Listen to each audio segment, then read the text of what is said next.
Olá pessoas, esse é mais um vídeo meu aqui na internet.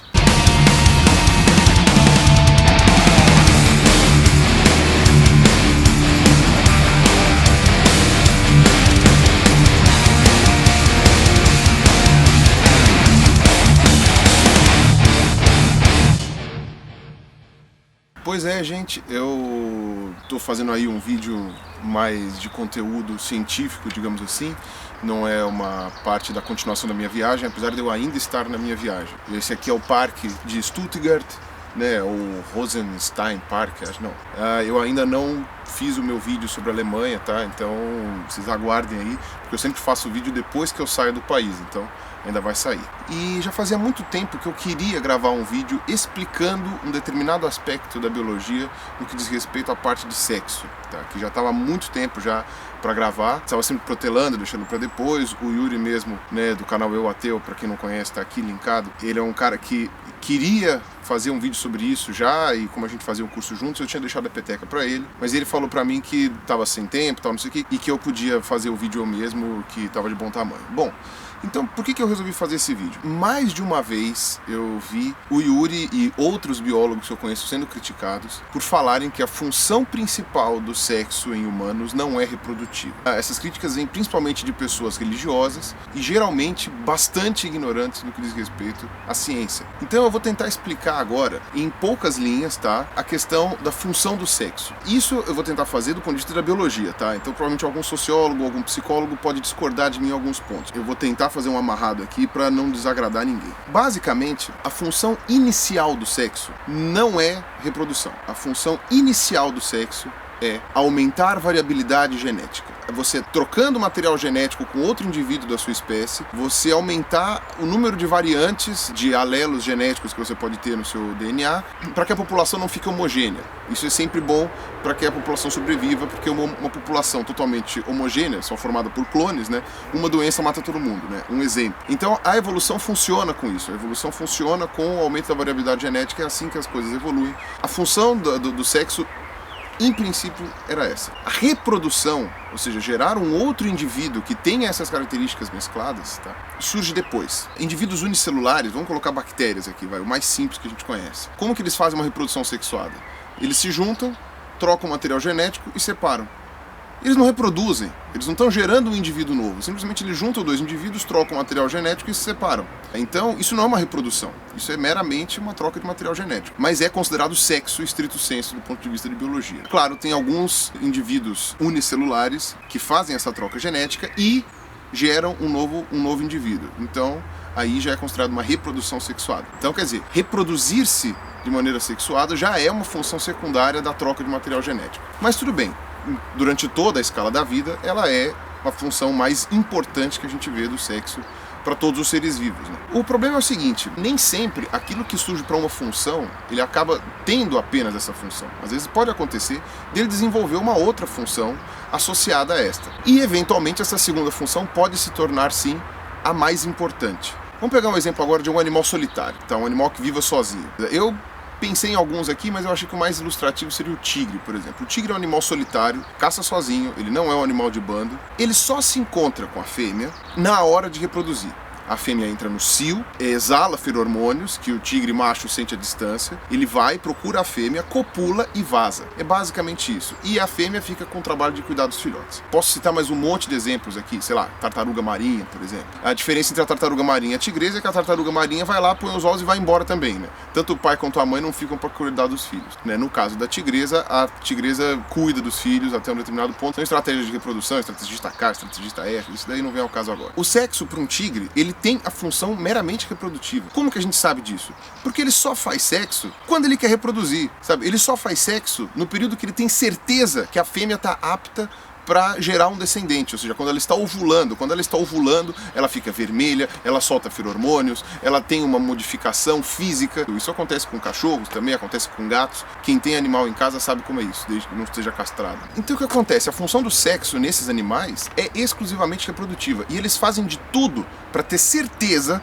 de que a fêmea vai estar pronta para acasalar e que aquela cópula vai gerar um descendente. Eles fazem de tudo para ter essa certeza. Por que isso? Porque fazer sexo é perigoso na selva, é perigoso no ambiente selvagem. Quando você está fazendo sexo, você está desprotegido.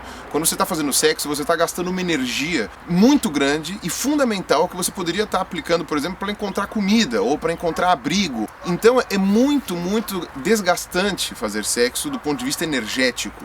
Tá? E isso, quando você não tem muita energia disponível a rodo, é geralmente prejudicial.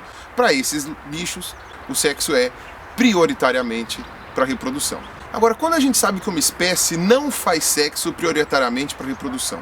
Quando o sexo ocorre fora do período fértil da fêmea, tá? Já que o macho, por definição, está sempre fértil, né?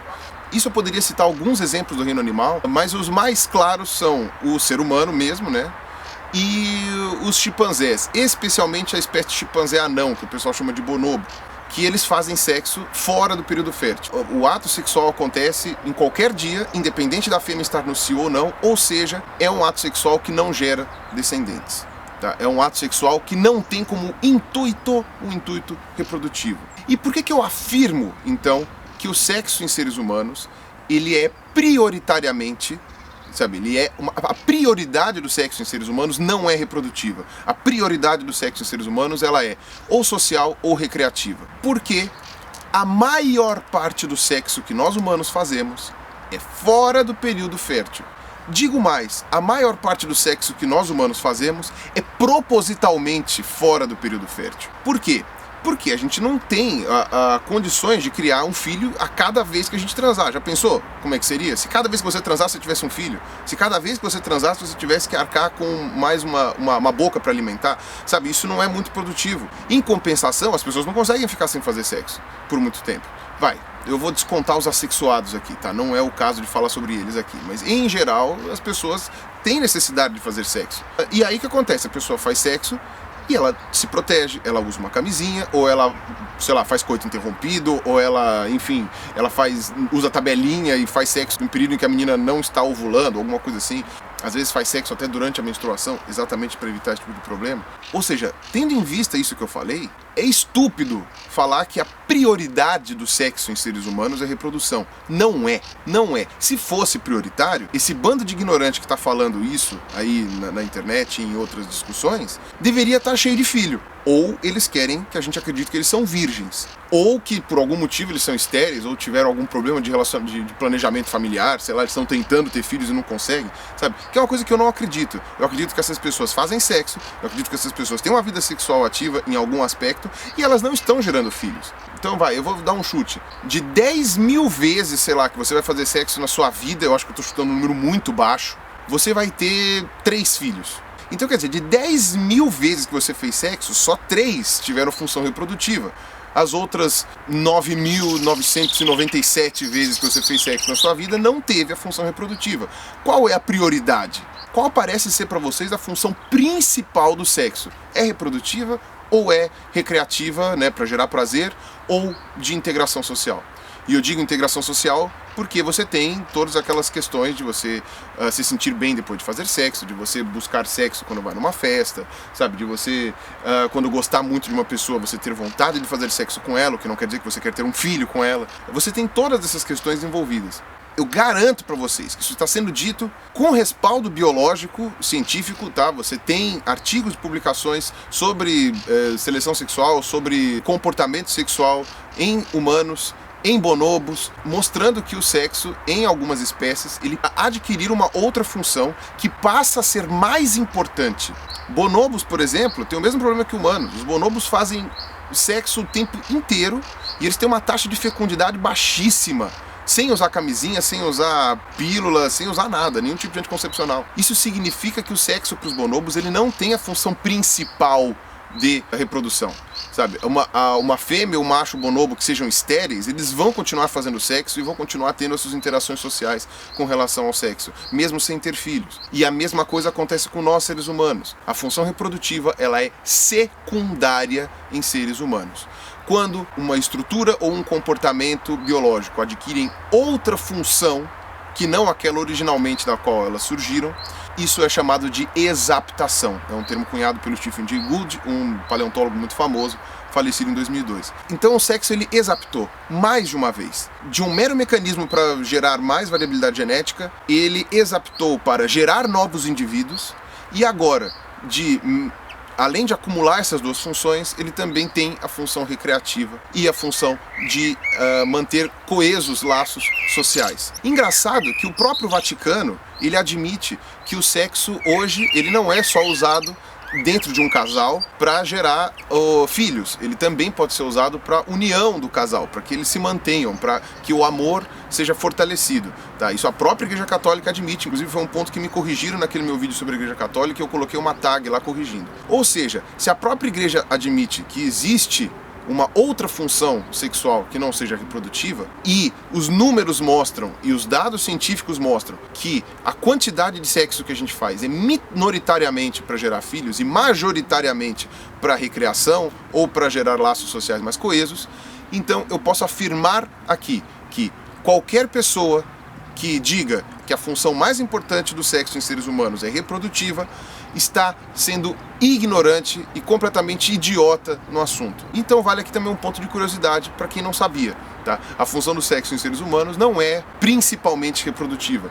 E isso é uma constatação tão óbvia que eu fico surpreso das pessoas não conseguirem perceber isso. E a frase típica que eu falo para os ignorantes, vão estudar, tá bom?